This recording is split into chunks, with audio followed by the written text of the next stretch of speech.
भगवान महावीर स्वामी की, आचार्य उमा स्वामी महाराज की, आचार्य गुरुवर विद्यासागर मुनि महाराज की जय। नमस्ते।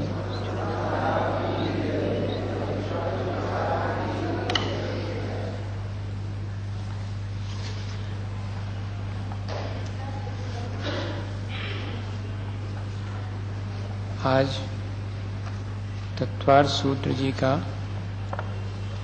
8वां अध्याय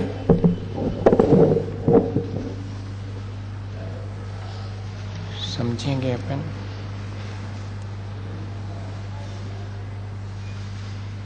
अगर देखा जाए तो 7वें अध्याय में जो व्रतों की चर्चा की है वो भी पुण्य के आश्रय की ही चर्चा है, पर इतना ही नहीं है। व्रत नियम से, चूंकि क्षयोपशमिक भाव होने से संवर और निर्जरा भी होती है, इसलिए 7वें अध्याय को सिर्फ आश्रय तत्व का कथन करने वाला एकांत रूप से नहीं मानेंगे। प्रधानता की अपेक्षा से 7वां अध्याय आश्रय तत्व के वर्णन का है, लेकिन देखा जाए तो श्रावक के जो अनुव्रत हैं वे भी क्षयोपशमिक भाव होने से संवर और निर्जरा के कारण बनते हैं, तो ऐसा उसके साथ में अपन ध्यान रखेंगे। 8वें अध्याय में बंध तत्व की चर्चा है और फिर मुख्य रूप से संवर निर्जरा की चर्चा तो 9वें अध्याय में ही होती है, पर 7वें अध्याय में भी हम ये ध्यान में रखेंगे कि सिर्फ पुण्य का आश्रय भी नहीं होता है व्रतों के द्वारा, व्रतों के द्वारा संवर और निर्जरा भी होती है। क्यों होती है? क्योंकि वो क्षयोपशमिक भाव है और क्षयोपशमिक भाव संवर और निर्जरा के कारण होते हैं। ओदय्या बंधैरा औदयिक भाव हैं जो कि बंध के कारण हैं, और उसमें भी सभी औदयिक भाव बंध के कारण हो ऐसा नियम भी नहीं है, पर क्षयोपशमिक भाव तो पुण्य के आश्रय के साथ साथ संवर और निर्जरा के कारण है। ये बात अपन इसमें ध्यान रखेंगे। 8वें अध्याय में बंध की प्रक्रिया किस तरह की है। हालांकि कल अपन ने समझा था कि कर्मों को कहीं आना नहीं होता है, वो तो कर्म वर्गणाएं आत्मा के प्रदेशों पर अनंतानंत पुद्गल वर्गणाओं के रूप में रहती हैं। जैसे हमारे परिणाम मन वचन काय की का परिस्पंदन, योग और कषाय, ये दोनों इनके माध्यम से वे पुद्गल वर्गणाएं कर्म वर्गणा के रूप में कन्वर्ट हो जाती हैं और उसी क्षण हमारे आत्मा के साथ इंटरमिगल एक क्षेत्रावगाह संबंध को दूध और पानी की तरह संश्लेष संबंध को प्राप्त हो जाती हैं, उसे ही बंध कहते हैं। आश्रय और बंध दोनों एक ही साथ एक ही समय में होने वाली प्रक्रिया है, लेकिन दो तत्व अलग अलग हैं, इसलिए दोनों को अपन अलग अलग कथन जरूर करते हैं, पर दोनों की प्रक्रिया एक साथ ही होती है। ये अपन ध्यान में रखें। मिथ्या दर्शना विरति प्रमाद कषाय योगा बंध हेतुवा।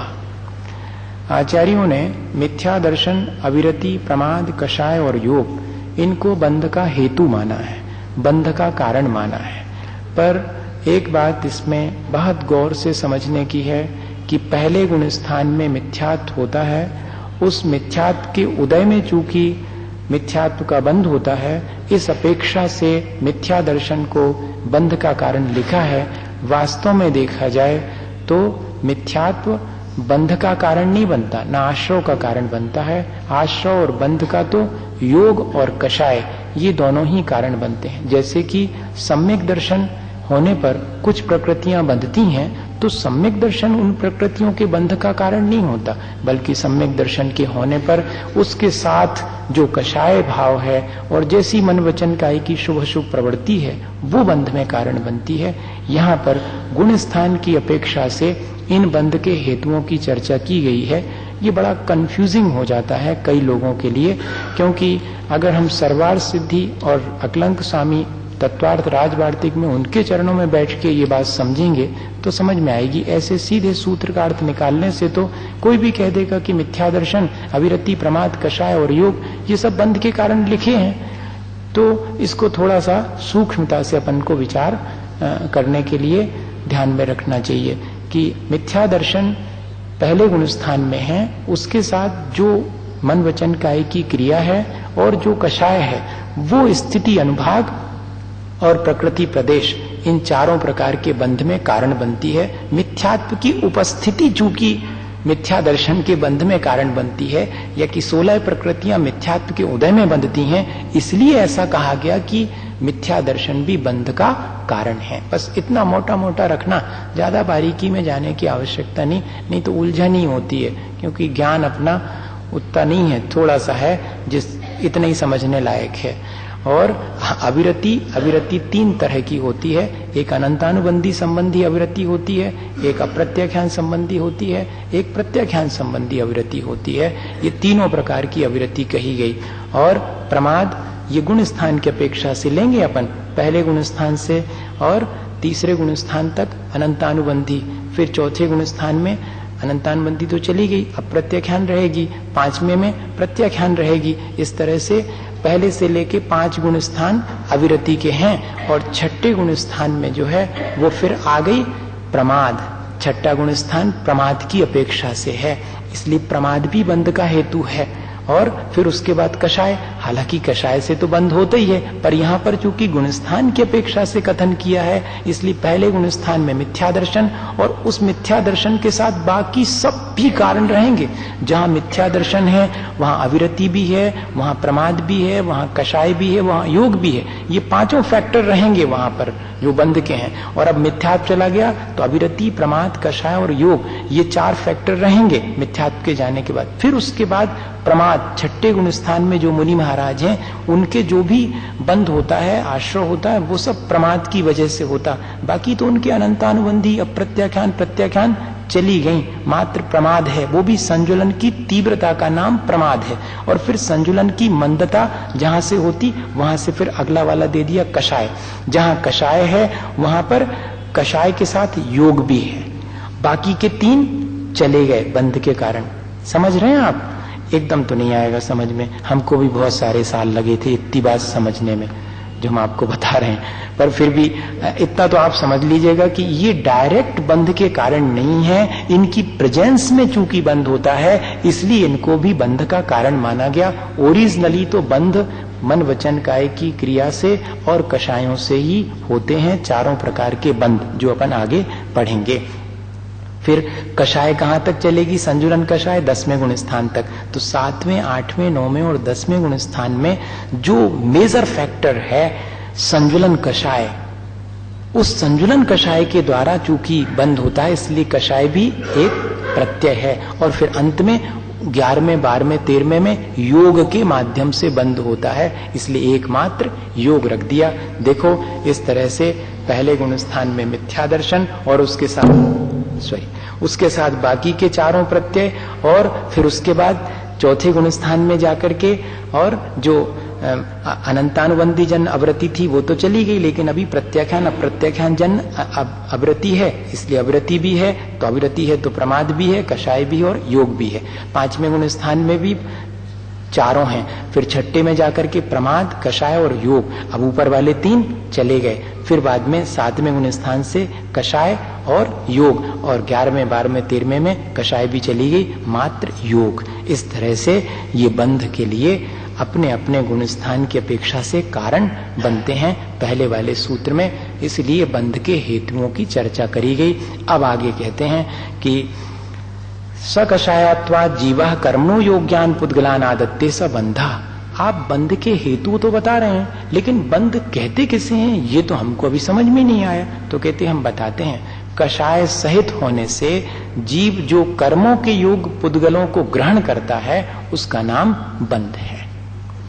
सकषायत्वा जीवा, जो कषाय से युक्त जीव है वो कर्मणा योग्यान पुद्गलान आदत्ते, वो कर्म के रूप में परिवर्तित होने वाली जो पुद्गल वर्गणाएं हैं। हमारे यहाँ पर कर्म किसे कहते हैं?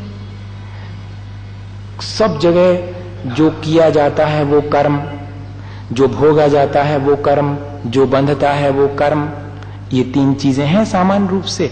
देखो जो हम करते हैं वो तो कर्म है ही, लेकिन जो हम भोग रहे हैं वो भी हमारे पूर्व के कर्म ही हैं, और जो हम आगे भोगेंगे उसके लिए हम डिपॉजिट कर रहे हैं वो भी कर्म है।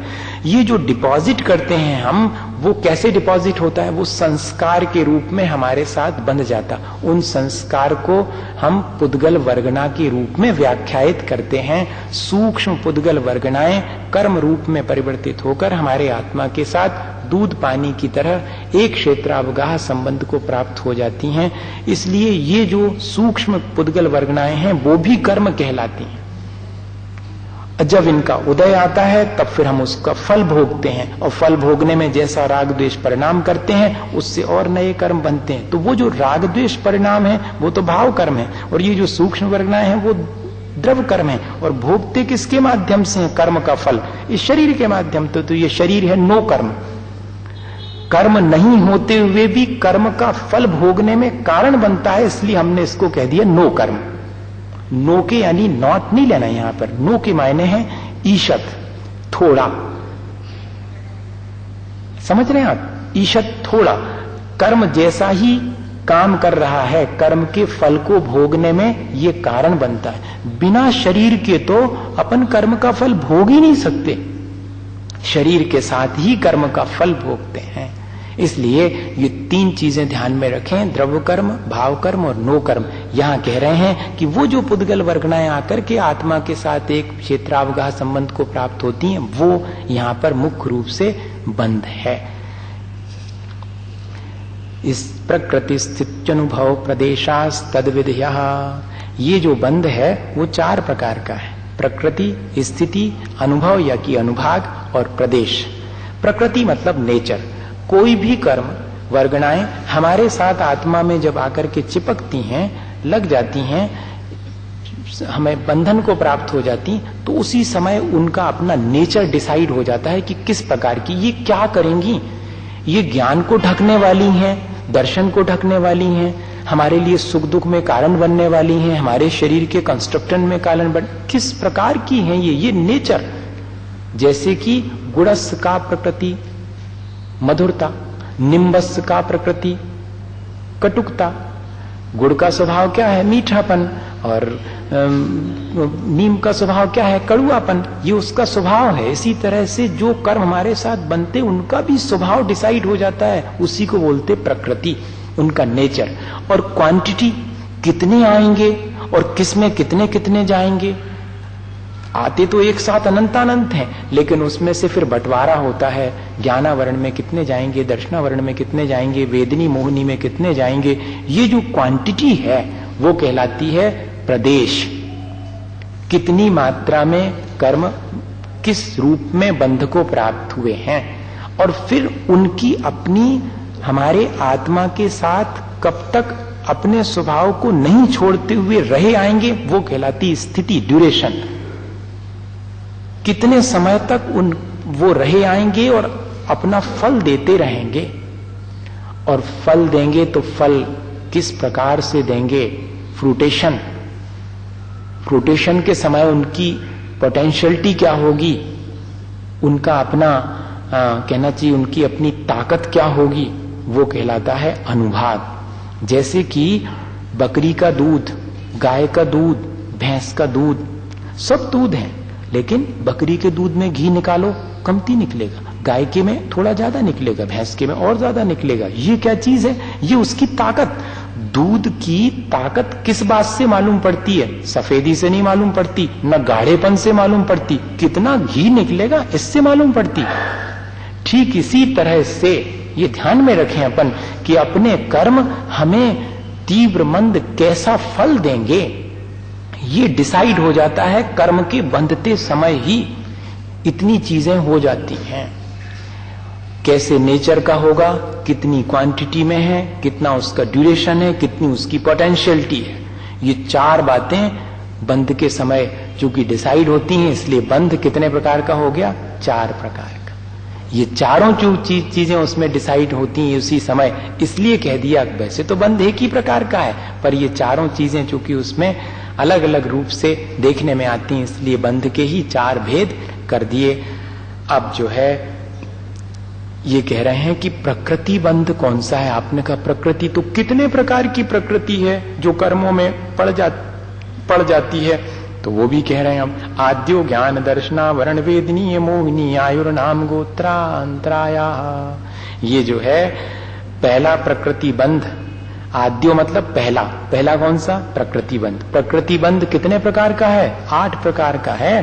ज्ञानावरण, दर्शनावरण, वेदनी, मोहिनी, आयु, नाम, गोत्र और अंतराय। इस तरह से इन सब लोग जानते हैं। ज्ञान को ढकने वाला कर्म ज्ञानावरण, हमारे दर्शन गुण को ढकने वाला दर्शन समझते हैं, जो अपन सबसे पहले किसी चीज को सामान्य रूप से देखते हैं, जस्ट सी, कोई क्वेश्चन नहीं है कि क्या है, तो वो जो दर्शन वो कहलाता दर्शन, सामान्य प्रतिभास। और फिर उसके बाद में जो विकल्प उठते हैं कि क्या है, कैसा है, वो सब है ज्ञान। दर्शन और ज्ञान को ढकने वाले 2 अलग अलग कर्म हो गए। हमें सुख दुख में कारण बनने वाला एक कर्म है, साता असाता में कारण बनने वाला वेदनी कर्म है। हमारे श्रद्धान को विकृत करने वाला, हमारे अपने आचरण को विकृत करने वाला मोहिनी कर्म है, 2 प्रकार का, दर्शन मोहिनी और चारित्र मोहिनी। हमारे अपने उसके बाद कौन सा नंबर आ गया? आयु। हमें किसी एक स्थान पर रोके रखने वाला, भव स्थिति कारणम आयु।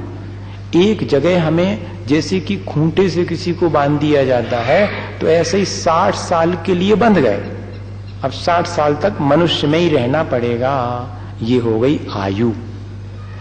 और फिर हमारे शरीर में किस तरह पूरे शरीर का कंस्ट्रक्शन होगा, हमारा अपना नॉमेनक्लेचर, एनाटॉमी, जो भी कहना हो, वो किस तरह की बनेगी, पूरा डिसाइड होता है नाम कर्म के द्वारा। और गोत्र हमारा स्टेटस, हाँ आज का स्टेटस वाला सिंबल नहीं, स्टेटस हमें किस तरह का कुल और जाति मिलेगी, ये डिसाइड करता है हमारा गोत्र कर्म। और फिर हम जो भी करेंगे उसमें हमें किस प्रकार की बाधा आ सकती है, ये सब इसमें कारण बनता है अंतराय कर्म। अब देखो, कोई भी कर्म हमारे लिए कुछ लाभ पहुंचाता हो ऐसा लग रहा है क्या? सारे कर्म हमारे लिए कुछ ना कुछ संसार में मुश्किल ही खड़ी करते हैं, हैं? कहीं कहीं दर्शनावर्णी को पहले लेते हैं। अरे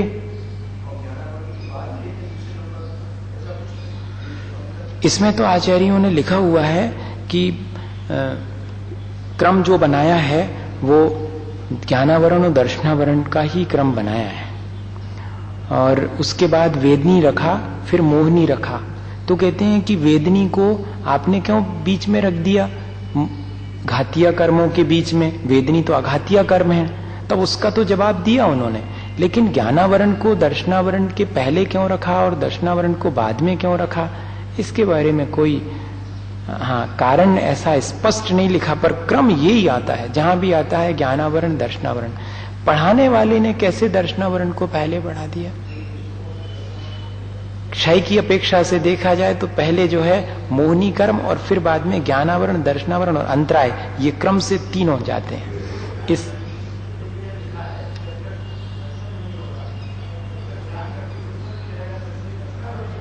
पहले रखना चाहिए, ऐसा लॉजिक दिया है। मैं भाई इसके बारे में और देखूं, है? 5 9 2 अष्टाविंशति 4 2 40 द्वि पंच भेदा यथा क्रमम। ये जो आपने 8 कर्म कहे, उनके भी भेद प्रभेद हैं क्या? हैं। ज्ञानावर्णी कितने प्रकार का? 5, फिर दर्शनावर्णी 9, वेदनी 2, फिर मोहिनी का परिवार 28 लोगों का है, बड़ा है, फिर आयु का 4 का, फिर 42, पिंड रूप से 42 और वैसे 93, ये है नाम कर्म। और फिर उसके बाद गोत्र 2 और अंतराय 5। इस तरह से ये दे दिए। इनके नाम भी गिनाएंगे, अभी तो संख्या गिना दी, अब इनके नाम बताएंगे। मति श्रुतावधि मनः पर्याय केवलानी ज्ञान केवलानाम। मति ज्ञान को ढकने वाला मति ज्ञानावरण, श्रुत ज्ञान को ढकने वाला श्रुत ज्ञानावरण, अवधि ज्ञान को ढकने वाला अवधि ज्ञानावरण, मनः पर्याय ज्ञान को ढकने वाला मनः पर्याय ज्ञानावरण, केवल ज्ञान को ढकने वाला केवल ज्ञानावरण। ये 5 ज्ञान है, इनको आवृत करने वाला वाले 5 ज्ञानावरणी कर्म हैं। चक्षुरचक्षु रवधि केवलानाम निद्रा निद्रा निद्रा प्रचला प्रचला प्रचला स्त्यान्नग्रद्यश्च। ये 9 भेद हैं। चक्षु दर्शन, आंख से किसी भी चीज को जानने से पहले जो सामान्य प्रतिभास होता है उसे चक्षु दर्शन कहते हैं। और आंख के अलावा बाकी 4 इंद्रियों के द्वारा किसी भी चीज को जानने से पहले जो सामान्य प्रतिभास होता है वो अचक्षु दर्शन कहलाता। अवधि ज्ञान से पहले जो सामान्य प्रतिभास होता उसे अवधि दर्शन कहते हैं। और केवल ज्ञान के पहले और बाद में तो कह ही नहीं सकते, क्योंकि केवल ज्ञान और केवल दर्शन तो सामल्टेनियस एक साथ ही होते हैं, उसमें आगे पीछे का कोई सवाल ही नहीं है। इसलिए सिर्फ केवल कहने के लिए, कथन करने के लिए कह सकते कि केवल ज्ञान से पहले जो सामान्य रूप से प्रतिभास होता है वो केवल दर्शन कहलाता, पर दोनों एक साथ ही होते हैं केवली भगवान को। और निद्रा 5 प्रकार की है। सामान्य रूप से श्रम और खेद को दूर करने के लिए स्वान के समान जो अल्प निद्रा ली जाती है उसे निद्रा कहते हैं। और निद्रा से जाग करके पुनः पुनः सो जाना, आंख में किरकिरी जैसी मालूम पड़ना, आंख बंद करने पर भी खोलने पर भी बार बार और बंद हो जाना, ये निद्रा कहलाती है। ये बड़ी निद्रा है, गहरी निद्रा है, डीप स्लीप। इसमें तो उठने में बहुत मुश्किल होती, उठ जाता है पुनः सो जाता है। प्रचला ये ड्रॉसीनेस है, बैठे बैठे जो अल्प निद्रा ले ली जाती है वो कहलाती प्रचला। सिर घूमने लग जाता है और झपकी आ गई, फिर उठ गए, है ना। और अगर कोई कहे कि आपको नींद लग गई थी, नहीं हम तो जाग रहे थे, बिल्कुल देख रहे थे पूरा, फिर थोड़ा आ गई, फिर ड्रॉसीनेस। तो ये निद्रा का उदय, ये बहुत अल्प माना जाता है। निद्रा और प्रचला ये छोटी निद्राएं हैं। और फिर प्रचला तो ऐसी नींद है कि खड़े खड़े सो जाए। अगर उसमें लिखा हुआ है कि पेड़ की बहुत ऊंची वाली डगाल पर उसको बिठा दिया जाए और प्रचला का उदय आ जाए तो वहीं सो जाएगा, ऐसा लिखा है। हाँ, नहीं गिरेगा। एक व्यक्ति तो जो है साइकिल चलाते चलाते और साइकिल पर उसको नींद, और सही की ढाना की घटना, और वो साइकिल पर उसको नींद आ गई, साइकिल चली जा रही है, वो तो ये कहो कि बाजू में होते होते और उससे टकराई वो पुल से, और पुल के नीचे गिरा था। वो जब नीचे गिरा तब उसकी नींद खुली, लेकिन नींद में गिरने की वजह से चोट नहीं लगती। हाँ, नींद में गिरे थे, चोट बिल्कुल नहीं आई उसको, उठ गया वो, उठ करके बिल्कुल एकदम। ये सच्ची घटना है। इतनी गहरी नींद भी हो सकती, बैठे बैठे खड़े खड़े नींद आ जाएगी। कई लोग हैं जो कि देखा हमने, खड़े हुए हैं, सामायिक में खड़े होकर सामायिक कर रहे हैं और नींद आ गई तो गिर गए वहीं पर।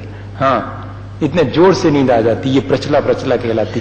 जिसको प्रचला का और निद्रा का उदय हो, और आखिरी वाली स्त्यान ग्रद्दी में तो नींद में उठ करके और बहुत बड़े बड़े काम करके पुनः आकर के सो जाता है, और सुबह जागने पर कुछ भी स्मरण नहीं रहता है।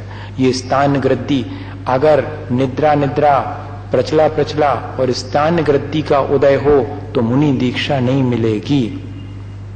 हाँ, ये चीज, हाँ, उठ करके पूरा नदी में चले जाएंगे, नदी उस पार करके वापस आ जाएंगे और फिर से बिस्तर में सो गए। सुबह कपड़े गीले मिले, लेकिन ये याद नहीं है कि कहाँ गए थे। निद्रा में विशेष शक्ति उत्पन्न हो जाती है, वो स्थान ग्रद्दी।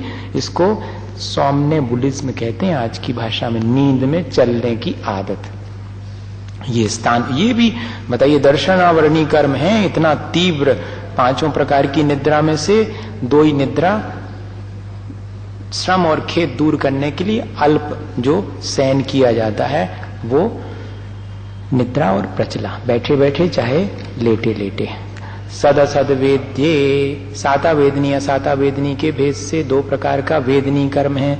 जिस कर्म के उदय से प्राणी को सुख की अनुभूति होती वो साता वेदनी, और जिस कर्म के उदय से प्राणी को दुख की अनुभूति होने लगती वो असाता वेदनी है। दर्शन चारित्र मोहनीया कषाय वेदनीयाख्या स्त्री द्विनौ षोडश भेदा सम्यक्त मिथ्या तु तदुभयान्य कषायौ हास्यरतिरति शोक भय जुगुप्सा स्त्री पुण्य पुंसक वेदा अनंता भेदा अनंतानुबंध्य प्रत्याख्यान प्रत्याख्यान संजुलन विकल्पाश्चैकशा क्रोध मान माया लोभा।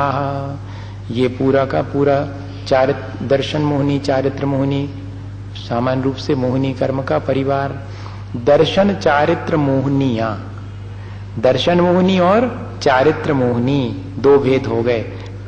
कषाय अकषाय वेदनी, अब उसमें जो है चारित्र मोहिनी के दो भेद, अकषाय वेदनी और कषाय वेदनी। अकषाय वेदनी के 9 भेद, उसी को अपन लोग बोलते हैं 9 कषाय। अकषाय वेदनी कहो चाहे 9 कषाय कहो, जिसमें हास्य रति अरति शोक भय जुगुप्सा स्त्री पुण्य पुंसक वेद, ये 9 कषाय हैं। या कि अकषाय वेदनी ये चारित्र मोहिनी का ही भेद है। और कषाय वेदनी तो सब जानते हैं 16 भेद हैं। क्रोध मान माया लोभ तो 4 ही हैं, लेकिन क्रोध मान माया लोभ अनंतानुबंधी प्रकार के, अप्रत्याख्यान प्रकार के, प्रत्याख्यान प्रकार के और संजुलन प्रकार के, ये 4 कैसे समझना? 6 महीने के बाद तक जो क्रोध मान माया लोभ चलता रहे, 6 महीने के बाद भी क्रोध मान माया लोभ बना हुआ है, उसका संस्कार बना हुआ है, तो समझना अनंतानुबंधी है। 6 महीने के पहले पहले समाप्त हो गया, 15 दिन से ज्यादा और 6 महीने के बीच में तो अप्रत्याख्यान 15 दिन के पहले पहले ही समेट गया हिसाब किताब। क्रोध मान माया लोभ का तो मोटा हिसाब है, तो फिर प्रत्याख्यान और 48 मिनट के भीतर भीतर क्रोध मान माया लोभ का संस्कार। लेकिन कैसा?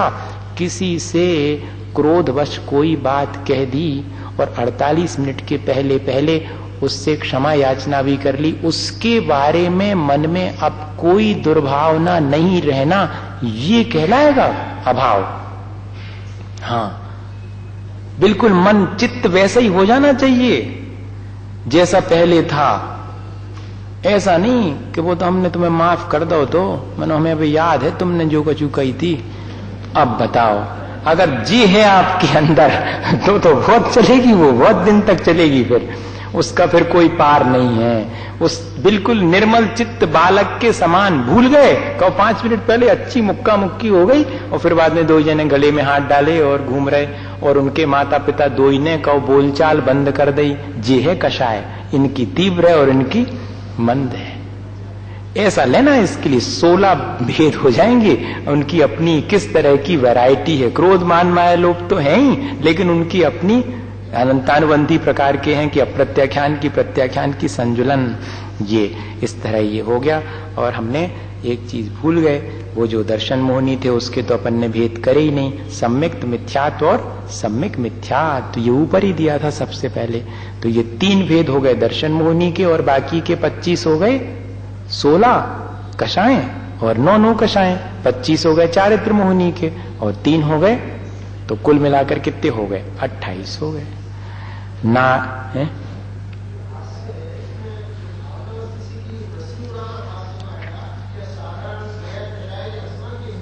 प्रसन्नता और हंसी में बहुत अंतर है, हैं?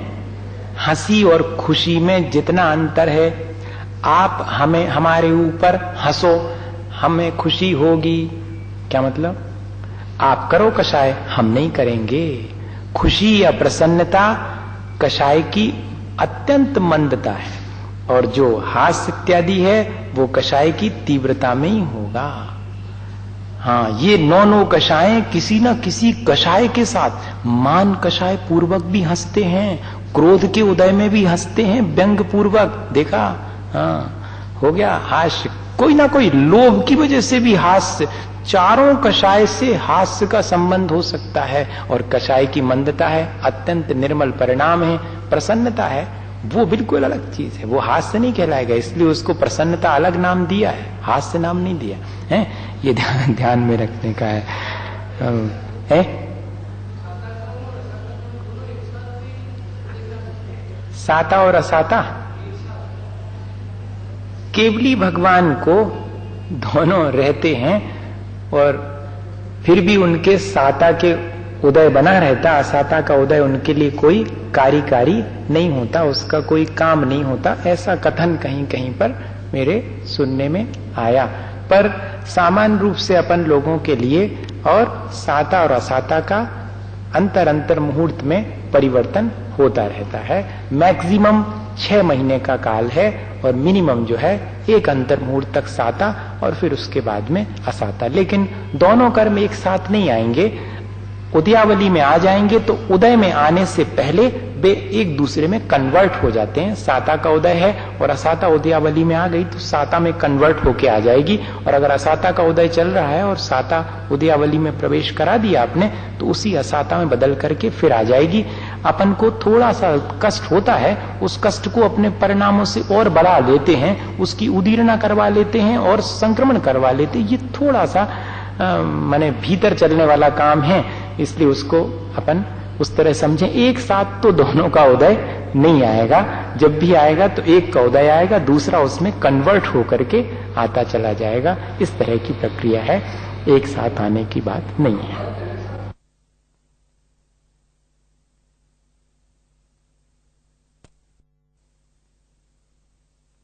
बहुत बड़ी बड़ी किताबें लिखी गई क्रमबद्ध पर, एकदम थोड़ी समझ में आएगा। विद्वानों की समझ में आती, अपन छोटी मोटी व्यक्ति काय को उसमें उलझो बेकार में, अपन अपना काम करो जिसमें फायदा, क्योंकि अपन ने तो देखा नहीं कि किसकी बात क्या होना। अब कौन सो साता को दयाने, कौन सो साता को सो, अपन तो यह सो पाए करो जी में साता बनी रहे, है कि नहीं। अब भगवान ने देखी सो उनने हमसे कई तक नहीं आए तक नहीं है, क्या भी इतनी भी उनने नहीं ध्यान दिए, बताओ आप। ये तो उसके लिए है कि साता में भी संतोष रखना, ज्यादा एक्साइट नहीं होना, और असाता में भी डिप्रेस नहीं होना, दोनों में समता परिणाम रखना, क्योंकि यह तो कर्म के उदय में होने वाली है। जैसा बांधा था वैसा क्रम से आएगा। तुम व्यर्थ में संक्लेश करते, तुम्हारे चाहने से न साता उदय में आएगी, न तुम्हारे चाहने से असाता हट जाएगी। व्यर्थ का प्रयत्न करते हो, जैसा भगवान ने देखा है वैसा हो रहा। तुम संक्लेश क्यों कर रहे हो और अहंकार क्यों कर रहे हो? अहंकार और संक्लेश से बचने के लिए ये विचार करना चाहिए, लेकिन अहंकार कैसे आता और संक्लेश कैसे आता, चर्चा जाए कर रहे अपन। संक्लेश कैसे होता और अहंकार कैसे होता, ये विचार करो इसमें कि कैसे होता, मेरे परिणाम कैसे कैसे होते, और अब मुझे क्या करना, इन परिणामों के बीच भी मुझे अपनी समता बनाए रखनी, ये मेरा पुरुषार्थ है। और उदय तो अपनी तरह से आएगा, उसमें फेरफार करना हमारे बस का काम नहीं है।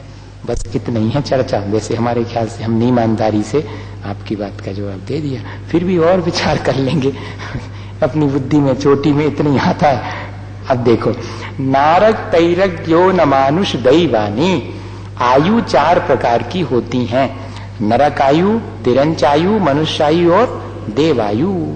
जिसके उदय से जीव नारकी, तिर्यंच या मनुष्य पर्याय में जाकर जीवन बिताता है, वह आयु कर्म कहलाएगा। अब नाम कर्म का बहुत बड़ा परिवार है। गति जाति शरीरांगोपांग निर्माण बंधन संघात संस्थान संहनन स्पर्श रसगंध वर्णानुपूर्व्या गुरु लघुपघात परघाता तपोद्योतोच्वास विहायो गतयः प्रत्येक शरीर तरस्सुभव सुस्वर शुभ सूक्ष्म पर्याप्ति सरादे यशा कीर्ति सेतराणी तीर्थकरत्वम च। गति 4 प्रकार की है, सबको मालूम। मनुष्य, तिर्यंच, नरक और देवगति। जाति 5 हैं, 1 इंद्री, 2 इंद्री, 3 इंद्री, 4 इंद्री, 5 इंद्री, ये सब इसमें दी हैं। और शरीर कितने हैं? 5 हैं। तेजसो कार्मण शरीर तो सबको मिला है। औदारिक, वैक्रियक और आहारक 3 शरीर और हैं। 5 प्रकार के शरीर हैं। आंगोपांग, आहारक वो तेजस शरीर और कार्मण शरीर के तो कोई अंगोपांग होते नहीं। औदारिक, वैक्रियक और आहारक शरीर के अंगोपांग होते हैं। ये हाथ इत्यादि अंग हैं और ये उंगलियां इत्यादि उसके उपांग हैं। अंगोपांग नाम कर्म क्या करता है? हमारे अंग और उपांग को डिवाइडेशन करता है कि अंग ये हैं, उपांग ये हैं, और उनकी उसी तरह से संरचना में कारण बनता है। और निर्माण ये फॉर्मेशन के काम आता है। अंगोपांग की रचना यथा स्थान और यथा प्रमाण। आंख पूरे शरीर में प्रपोर्शनेट लगेगी, थोड़ी बड़ी हो जाए तो और लगने लगेगी। ये काम कौन करता? ये निर्माण नाम कर्म है, जिससे कि हमारे प्रपोर्शन और उसकी पोजीशन, ऐसा नहीं कि ये वाली आंख यहां पर लग जाए, नहीं, यहीं लगेगी और साइज उसकी डिसाइड है। निर्माण, बंधन। शरीर में जिस कर्म के उदय से जितनी भी पुद्गल वर्गनाएं शरीर के बनाने में इकट्ठी होती, वे परस्पर बाइंड अप हो जाती हैं। अगर सीमेंटिंग मटेरियल नहीं हो तो सब बिखर जाएंगी एकदम। और संघात, कॉम्पैक्ट, एक नाम कर्म है जो कि इन सारी पुद्गल वर्गनाओं को कॉम्पैक्ट करके रखता है। सेमी परमेबल मेम्ब्रेन है आज की साइंस की भाषा में। भीतर का मामला बाहर नहीं आएगा और बाहर का मामला भीतर नहीं जा सकता। इंजेक्ट करना पड़ेगा तब भीतर जाएगा। ऐसे नहीं जाएगा कि आपने हाथ पानी में डुबो लिया तो भीतर पानी चला गया, ऐसा नहीं हो सकता। और भीतर जो खाया है वो सब बाहर आ जाए, नहीं। ये इस तरह की एक नाम कर्म है जो हमारे शरीर को संघात नाम कर्म, जो ऐसा कॉम्पैक्ट बना देता। सेमी परमेबल मेम्ब्रेन पूरे उस पर बनी हुई है कि शरीर निश्छिद्र हो जाता है, एक सा हो जाता है। संस्थान जिससे हमारा स्ट्रक्चर बनता है, आकृति बनाने में जो काम आता है। संस्थान 6 प्रकार का है। किसी का सुडोल होता है, किसी का बेडोल होता है। समचतुरस्र संस्थान है वो सुडोल है। और बाकी के जो है, अब उसमें और भी है, नैग्रोध परिमंडल। कुछ जो है शरीर बटवृक्ष के समान होता है। बटवृक्ष कैसा होता है? ऊपर से तो थोड़ा स्थूल और नीचे से सकरा, छोटा। तो इस तरह की बॉडी का स्ट्रक्चर भी बन सकता है। स्वाति संस्थान, जैसे कि शरीर बामी के समान हो जाता, नाभि के नीचे तो बड़ा और नाभि से ऊपर पतला एकदम। तो ये कैसा हो गया स्ट्रक्चर? ये स्वाति अर्थात बामी के समान। एक कुब्जक, शरीर कुबड़ा हो जाता, या शरीर के पीछे या कहीं भी किसी भी पोर्शन में एक एक्स्ट्रा पुद्गल का समूह इकट्ठा हो जाता शरीर की संरचना के समय, तो वो कुब्जक संस्थान कहलाता। बामन संस्थान, बौना हो जाता, बामन संस्थान। हुंडक संस्थान, अट रैंडम, कोई भी पोर्शन प्रपोर्शनेट नहीं होता और सुडोल नहीं होता, ऐसा हुंडक संस्थान होता। इस तरह से ये 6 संस्थान है, स्ट्रक्चर है। ज्वाइंट्स कैसे होंगे बताइए, कितना सूक्ष्म है कर्म। और सबसे बड़ी चीज, इन सब चीजों के लिए कोई कर्म रेगुलेट कर रहा है, ये जानने वाले का ज्ञान कितना सूक्ष्म है। हमारे जो ज्वाइंट्स हैं, इन सबके, इन ज्वाइंट्स की कैपेसिटी क्या है, इनकी स्ट्रेंथ क्या है, वो भी 6 प्रकार की। वज्र, वृषभ, नाराज, सहनन। एक तो हड्डियां वज्र की और उनके ज्वाइंट्स वो भी वज्र के, और उनके ऊपर एक शॉकअप की तरह एक कवर। 2 हड्डियों को जोड़ने के लिए ऊपर से भी, जैसे कि अपन 2 पाइप जोड़ते हैं ऊपर से एक शॉकअप लगा देते, इस तरह का वृषभ। और नाराज, उसके अंदर एक कील भी डली हुई है, आप निकाल नहीं सकते उस ज्वाइंट को। ये सबसे मजबूत, वज्र की हड्डियां, वज्र का ही शॉकअप, वज्र की ही कीलें। वज्र, वृषभ और नाराज, इस तरह का जो सहनन है, ताकत, वो वज्र, वृषभ, नाराज, सहनन कहलाएगा। वज्र, नाराज, हड्डियां तो वज्र की हैं, लेकिन जो शॉकअप है वो गायब है, सिर्फ हड्डियां कील के द्वारा, नाराज के द्वारा जुड़ी हुई हैं, वज्र की हैं। ये वज्र, नाराज, इसके द्वारा मोक्ष नहीं हो सकता। मोक्ष सिर्फ पहले वाले सहनन से हो सकता। नाराज सहनन में वज्र की हड्डियां भी नहीं होती और शॉकअप भी नहीं होता, सिर्फ जो है वो जुड़ा हुआ रहता कील से, वो नाराज। अर्ध नाराज, जिसमें की हड्डियां आधी जुड़ी होती हैं, आधी अलग रहती हैं। कीलिक संस्थान में जहां हड्डियां एक दूसरे में फ्यूज हो जाती हैं, एक दूसरे में इस तरह से। अभी वर्तमान में अगर देखें तो इसी तरह से हैं अधिकांश हड्डियों के ये जॉइंट्स जब निकालते हैं तो इस तरह से 2 ऐसे करके ऐसे जुड़े हुए, डिसलोकेट हो जाते बहुत जल्दी, ऊपर नीचे ऐसे खिसक जाते। ये कीलित होना मतलब उसी के साथ एक ऐसे उसमें परस्पर मिल जाना। असंप्राप्ता सपाटिका, ये तो बहुत कमजोर प्रकार का सहनन है। इसमें क्या होता है कि हड्डियों में कोई जॉइंट्स नहीं होते, हड्डियां सिर्फ नसों के द्वारा बंधी हुई रहती हैं। जैसे कि सांप, उसके क्या है, उसकी हड्डियां तो हैं लेकिन वो सब बंधी हुई हैं, जरा सा झटका लगा और सब डिसलोकेटेड हो जाए सब। इसलिए कभी भी जो है इस प्रक्रिया को नहीं करना, कभी भी सांप को, और जरा सा भी आप कहीं से भी उसको झटका दे देंगे, डिसलोकेट, खत्म उसका काम। सबसे कमजोर उसका सहनन होता है। इस तरह से ये भी डिसाइड करने वाले कर्म हैं, अपन ही बांधते हैं इनको। ये विचार करना चाहिए, जैसा शरीर मिला है अच्छा बुरा ये अपन ने पहले उसी तरह से बांधा होगा। स्पर्श, रस, गंध, वर्ण, ये 4 ये शुभ भी होते हैं और अशुभ भी होते हैं, दोनों प्रकार के। शरीर का अपना एक स्मूथनेस है कि रफनेस है। शरीर, हर एक व्यक्ति के अपने शरीर का एक कलर है, उसका टच फीलिंग है उसकी शरीर की, उसकी कोई ना कोई टेस्ट है। हर एक का अपने शरीर का, बॉडी का कोई ना कोई टेस्ट है, उसकी अपनी एक स्मेल है। तीर्थंकर के तो शरीर की स्मेल ऐसी होती है कि सारे लोग समझ जाते हैं कि ये तीर्थंकर यहाँ से निकल रहे हैं, इतनी सुगंधित उनका शरीर में से। अपने शरीर में इस तरह की क्षमता नहीं, पर कोई ना कोई गंध तो हरेक की रहती, इसीलिए तो पकड़ लेते हैं। वो नहीं पकड़ लेते हैं, उनको ट्रेन कर देते हैं जो अपन कुत्तों को, तो वो गंध से और खोज लेते हैं कि ये वाली गंध किस व्यक्ति की है। उन अपने शरीर की कोई ना कोई गंध रहती है, तो ये भी नाम कर्म के द्वारा इस तरह मिलती। आनुपूर्वी जब माइग्रेटरी फॉर्म है, जब अपन एक गति से दूसरी गति में जाते हैं, तब उस समय ले जाने में मदद करने वाला कर्म है और हमारे पूर्व शरीर की आकृति को मेंटेन करता है। मनुष्य मर करके देव में जा रहा है तो ट्रांस माइग्रेशन में उसकी मनुष्य की बॉडी का शेप बनाए रखेगा और वहां ले जाएगा।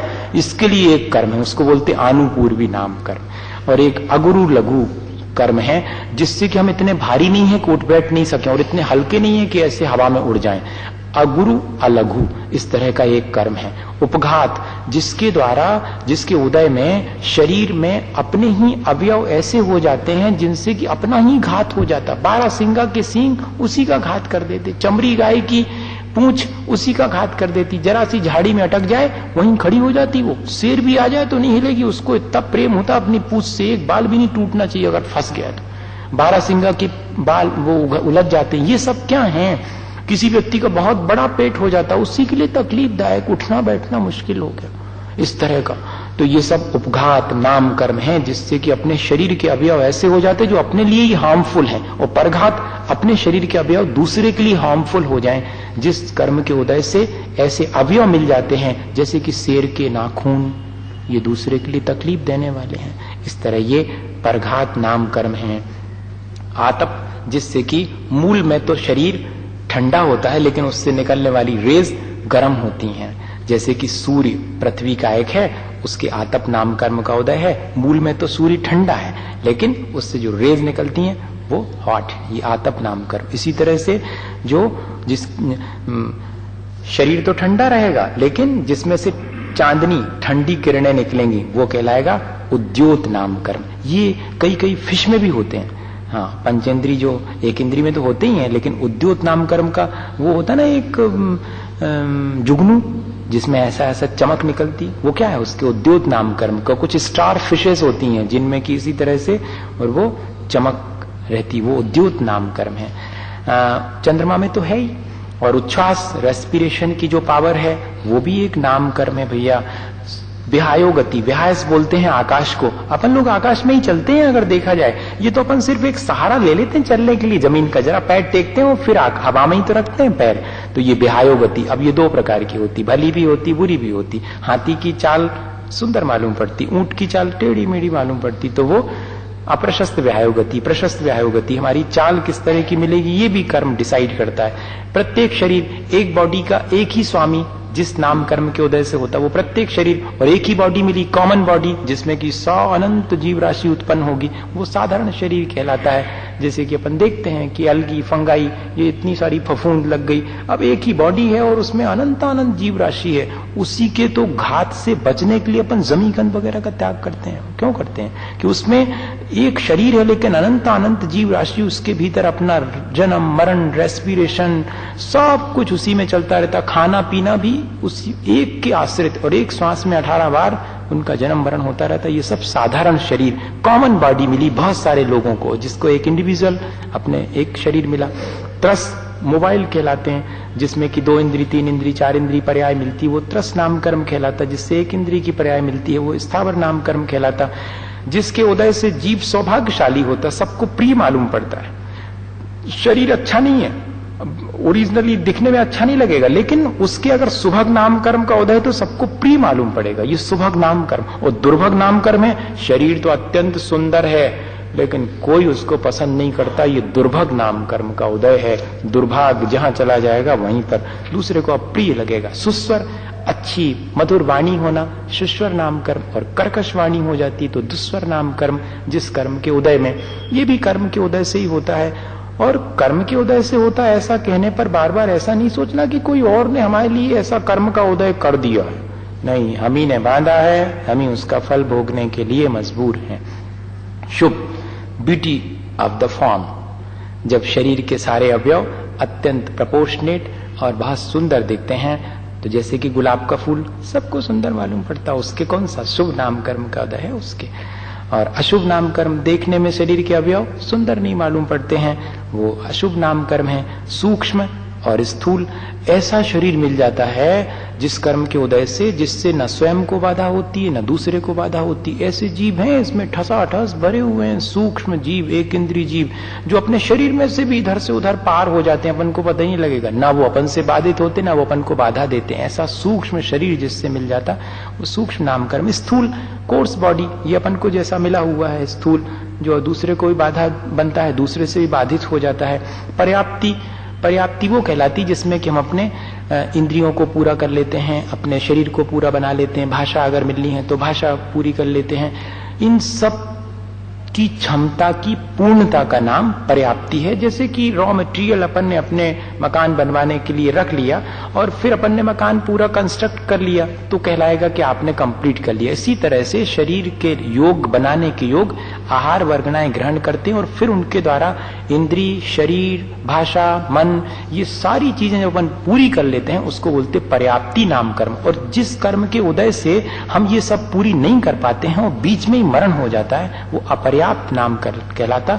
लब्धि अपर्याप्त, जिनको कि शरीर पर्याप्ति पूर्ण नहीं हो पाती है और उसके पहले ही मरना पड़ता है, वो अपर्याप्त नाम कर्म कहलाता है। जिनमें कि कंस्ट्रक्शन पूरा नहीं होता बॉडी का, जिसमें कंप्लीट कंस्ट्रक्शन की पावर होती, वो पर्याप्ति नाम कर्म जिसके उदय से। और अपर्याप्त नाम कर्म, पर्याप्तियां 6 होती हैं, उनके बारे में खूब डिटेल में पढ़ो तो पढ़ सकते हैं। स्थिर नाम कर्म, बात, पित्त, कफ, जिसका हमेशा स्थिर बना रहता है, हवा कितनी भी ठंडी चलती रहे कोई फर्क नहीं पड़ता, गर्मी में कोई फर्क नहीं पड़ता, स्थिर नाम कर्म। और अपन लोगों का अस्थिर नाम कर्म है, जरा सी ठंडी हवा चली गड़बड़ हो गया स्वास्थ्य, जरा सी गर्मी लगी गड़बड़ हो गया स्वास्थ्य, जरा में बात पित्त गड़बड़ हो जाती है। ये अस्थिर नाम कर्म है अपने भीतर, जिसकी वजह से ये सारे शरीर में डिस्टर्बेंसेस देखने में आते हैं। आधे, जिससे कि शरीर एनलाइटेड रहता है, शरीर में चमक विशेष प्रकार की रहती, आभा, वो आधे। और अनादे, जिसमें कि कांतिहीन शरीर हो जाता है, वो अनादे नाम कर्म है। यश कीर्ति चाहे जो करो, जिस कर्म के उदय से और गुणगान होता है वो यश कीर्ति है। और अच्छे कर्म भी करो और अयश कीर्ति का उदय हो तो कोई गुणगान नहीं होता, बल्कि अपयश और फैलने लगता है। जिस कर्म के उदय से जीव के विद्यमान या अविद्यमान गुणों की प्रशंसा होने लगती है, वो यश कीर्ति। और जिस कर्म के उदय से जीव के विद्यमान या अविद्यमान अवगुणों की निंदा होने लगती है, वो अयश कीर्ति है। तीर्थकरत्वम, तीर्थंकर प्रकृति है जो तीनों लोकों में जिसके उदय से पूज्यता प्राप्त हो जाती है। बस एक है नाम कर्म जिसमें कि तीनों लोकों में पूज्यता प्राप्त कराने वाली ये कर्म प्रकृति है। जैसे तीर्थंकर प्रकृति, उदय भी नहीं आया तीर्थंकर प्रकृति का, उसके पहले ही जन्म लेने से 15 महीने पहले बाजे बजना शुरू हो जाते हैं। हाँ, आनंद, सब जगह आनंद छा जाता है। ऐसी तीर्थंकर नाम कर्म है। इस तरह से ये पूरा हुआ। उच्चैर्णी, गति और आयु। आयु तो उस निश्चित भाव में हमें निश्चित समय के लिए रोके रखने में कारण बनती, और गति जिसके उदय से हम ऐसा फील करते हैं कि हम मनुष्य हैं। पशु ऐसा फील करते हैं कि वे पशु हैं, नारकी ऐसा फील करते हैं कि वे नारकी हैं। गति नाम कर्म के उदय से इस तरह की फीलिंग होती, और आयु कर्म के वजह से हम उतने समय के लिए उस जगह रुकने को बाध्य हो जाते। ये दोनों में डिफरेंस। हाँ, गति का बंध हमेशा होता रहता है और आयु का बंध निश्चित अवसर पर होता है। जैसी आयु बांध लेते हैं, जितनी गति बंधी है वो सब उसी में कन्वर्ट होकर के फिर उदय में आती हैं।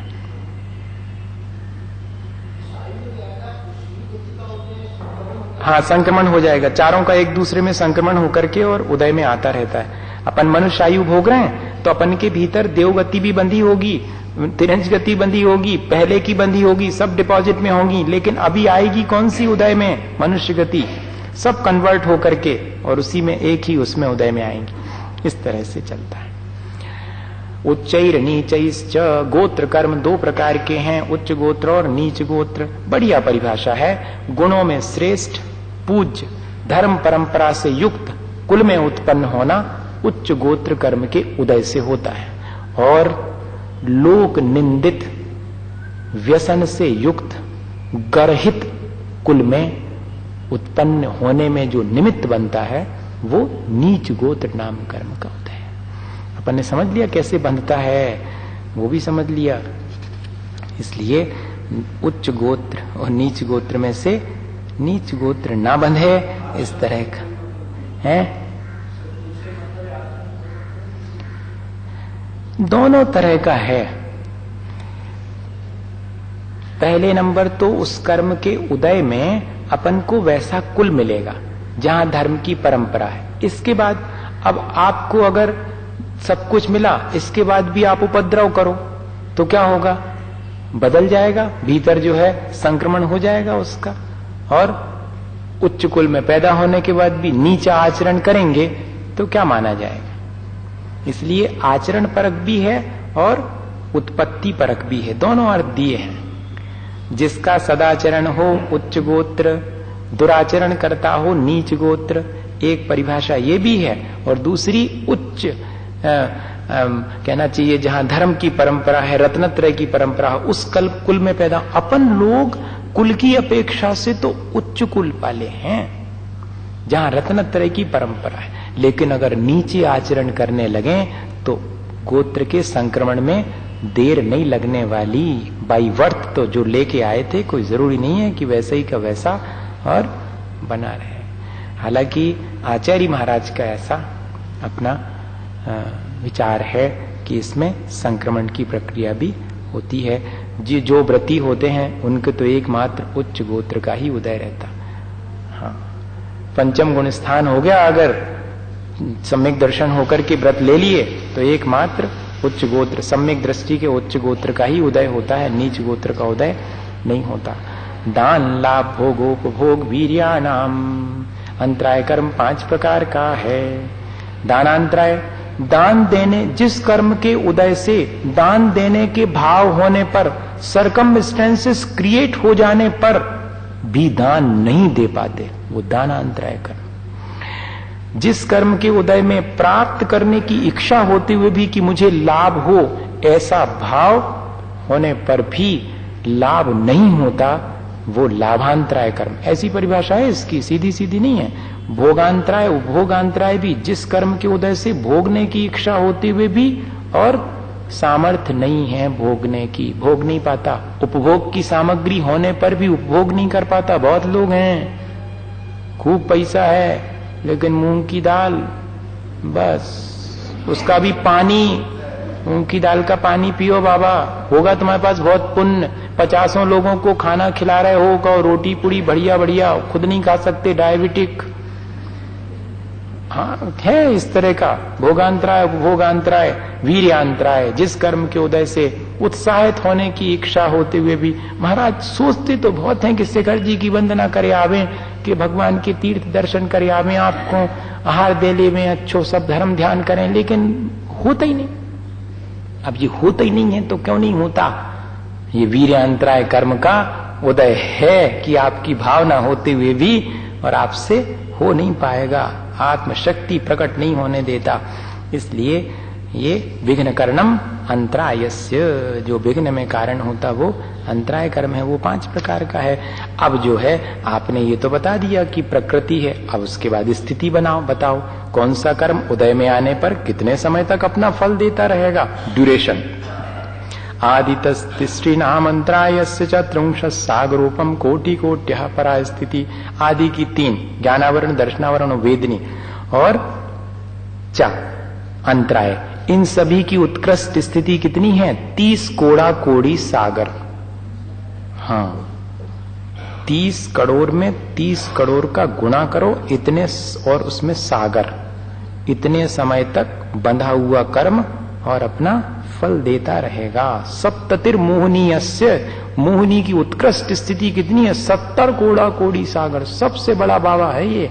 बहुत समय तक एक बार बांध लिया, अब भोगो। और काटना हो, अगर काटना हो तो अंतर मुहूर्त में। हाँ, ऐसा नहीं समझना कि हमने इतने बांध लिए तो अब इतने भोग नहीं पड़ेंगे।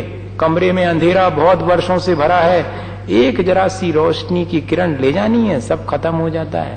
ये भी ध्यान रखना, कर्मों की निर्जरा हमारे अपने समता परिणाम से सहज रूप से हो जाती है। इसलिए डरने की बात नहीं है। डरने की इसलिए बात है कि हमारे परिणाम ना बिगड़े, इसलिए डरते भी रहना, और परिणाम संभल जाएंगे तो ये फिर डरने की कोई बात नहीं है। मैंने किया विगत में कुछ पुण्य पाप, जो आ रहा उदय में स्वयमेव आप, होगा न बंद तब लो जब लो न राग, चिंता नहीं उदय से बन बीत राग। आचार्य महाराज ने 4 लाइनें लिख दी कि मैंने पहले कोई अज्ञानतावश पुण्य पाप किया, मेरे साथ बंधा हुआ है, ठीक है, वो अपना समय होने पर उदय में आएगा, उदय में आकर के मेरा कुछ बिगाड़ नहीं कर सकता। अगर मैं वीतरागी हूं, मैं अपने परिणाम संभाले रहूं, तो कर्म मेरा उदय में आकर के भी आगामी बंध नहीं करवा सकता। ये भी अपने को ध्यान में। विंशतिर नाम गोत्रियो, नाम गोत्र कर्म की उत्कृष्ट स्थिति 20 कोड़ा कोड़ी सागर की है।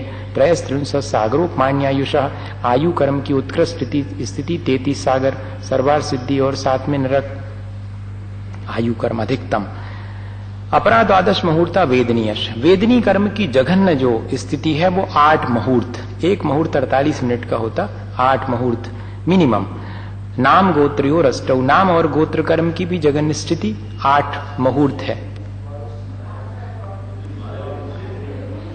वो तो वेदनी की है 12, और नाम और गोत्रियो रष्टौ इनकी 8 है। शेषानाम अंतर मुहूर्ता, शेष सब 5 कर्मों की जघन्य स्थिति अंतर मुहूर्त, अंतर मुहूर्त के बाद ये समाप्त। विपाकोनुभवा, अनुभव कहा था आपने, तीसरे नंबर का बंध अनुभव या कि अनुभाग, तो कहते फल देने की जो सामर्थ्य है विपाक, विपाक का मतलब फ्रूटेशन, तो वो जो फल देने की सामर्थ्य है उसका नाम ही अनुभाग है या कि अनुभव है। एक सूत्र में विपाकोनुभवा, स यथा नाम, वो विपाक कैसा होता, फ्रूटेशन कैसा होता, जिसका जैसा नाम है, ज्ञानावरणी, ज्ञान का को ढकने वाला, उसके नाम के अनुसार ही, तो स यथा नाम, जिस कर्म का जैसा नाम है उसके अनुसार उसका फ्रूटेशन भी वैसे ही होता है। ततश्च निर्जरा, अच्छा तो फिर ये अपना फ्रूटेशन देने के बाद क्या होता, कहते डिटैच, डिसोसिएट हो जाता आत्मा के साथ, उसका संबंध खत्म, अपना फल दिया बाहर जाओ। जैसे कि पेड़ में फल लगा और पककर के नीचे गिर गया, अब फिर से थोड़ी लगेगा उसमें। हाँ, इतना जरूर है कि कर्म का फल भोगते समय जैसी हमारी स्थिति होगी, भाव होंगे, वैसा नया कर्म बन जाएगा, पुराना तो अपना फल देकर के, तो ततश्च निर्जरा, कर्म अपना फल देकर के निर्जीर्ण हो जाता है। नाम प्रत्याह सर्वतो योग विशेषा, सूक्ष्म क्षेत्रावगाह स्थिता, सर्वात्म प्रदेशेषु अनंतानंत प्रदेशा। प्रति समय प्रदेश कितने आएंगे, अब प्रदेश बंद आ गया है ना, आखिरी वाला, प्रकृति हो गई, स्थिति हो गई, अनुभाग हो गया, और अब प्रदेश। प्रति समय योग विशेष के द्वारा जैसी मन वचन काय की हमारी परिस्पंदन होगा, क्रिया होगी, वैसे ही कर्म प्रकृतियों के कारणभूत अत्यंत सूक्ष्म एक क्षेत्रावगाह, जहां आत्मा के प्रदेश वहीं पर जो स्थित हैं वहां वाले नहीं आएंगे, जो आत्मा के प्रदेश पर स्थित हैं वे के वे, और स्थिता भी कह दिया, कहीं से आना नहीं है, अनंत अनंत एक साथ पुद्गल सब आकर के आत्मा के प्रदेशों के साथ जो संबंध को प्राप्त हो जाते हैं उसे कहते हैं प्रदेश बंध। अब ये समझ में तो एकदम तो नहीं आएगा, और हम डिटेल भी नहीं कर रहे हैं। डिटेल इसलिए नहीं कर रहे हैं क्योंकि हमारे सामने घड़ी है 4:05 हो गए। हाँ, स्थिता ये तो निश्चित है, इस पे बहुत डिस्कशन हुआ, कहीं से आते नहीं है। एक क्षेत्रावगाह, जहां आत्मा के प्रदेश है वहीं कर्म पुद्गल वर्गनाएं हैं, बेई की बेई कर्म के रूप में परिवर्तित होंगी। सदवेद्यायुर नाम गोत्राणी पुण्यम, सातावेदनी पुण्य प्रकृति है, और शुभ आयु, 3 आयु शुभ हैं नरक को छोड़ करके, और नाम कर्म की कुछ प्रकृतियां हैं जो शुभ हैं, और उच्च गोत्र शुभ है, ये सब पुण्य प्रकृतियां हैं। अतोन्यत पापम, से सब जो है वो पाप प्रकृतियां हैं। पुण्य प्रकृति में तो साता वेदनी है, वेदनी में से, बाकी ज्ञानावरण दर्शनावरण में और मोहिनी में कौन पुण्य प्रकृति नहीं है। वेदनी में साता वेदनी पुण्य प्रकृति है। नरक आयु के अलावा 3 आयु पुण्य प्रकृति है। मनुष्य गति और देव गति 2 गतियां हैं पुण्य प्रकृति। पंचेंद्रिय अपन को मिली जाती, देख तो लोग कितनी पुण्य प्रकृतियां पल्ले में हैं, जब आकर के ऐसे हुए हैं, साता वेदनी, नरक आयु के बिना 3 आयु, वे भी पुण्य के उदय से मिली। मनुष्य गति, देवगति, ये दोनों पुण्य प्रकृति। पंचेंद्री जाति, औदारिक आदि 5 शरीर, 3 अंगोपांग, समचतुरस संस्थान, ये नहीं मिला अपन को। वज्र वृषभ नाराज सहनन, ये पुण्य प्रकृति है। प्रशस्त स्पर्श रसगंध वर्ण, ये पुण्य प्रकृति। मनुष्य गति और देवगत्यानुपूर्वी, मनुष्य गत्यानुपूर्वी, देवगत्यानुपूर्वी, ये भी पुण्य। अगुरु लघु जो कर्म है वो भी पुण्य प्रकृति है। परघात पुण्य प्रकृति है। उच्छ्वास भी पुण्य प्रकृति। आतप, उद्योग, प्रशस्त विहायोगति, ये पुण्य। त्रस और बादर, पर्याप्त, प्रत्येक शरीर, स्थिर, शुभ, सुभग, सुस्वर, आदे, यश, कीर्ति, निर्वाण, तीर्थंकर और उच्च गोत्र, ये पुण्य प्रकृतियां हैं। बाकी से सब पाप प्रकृतियां हैं। इस तरह से बंध तत्व के बारे में अपन ने जानकारी हासिल करी। अपन को इसको पढ़ने के बाद क्या करना चाहिए? कर्म के उदय में समता भाव रखेंगे तो कर्म का बंध कमती होगा, और अगर हम राग द्वेष करेंगे तो बंध अधिक होगा। इतनी बात काम की है। बाकी क्षयोपशम के लगाने के लिए इसको भी जानना जरूरी है।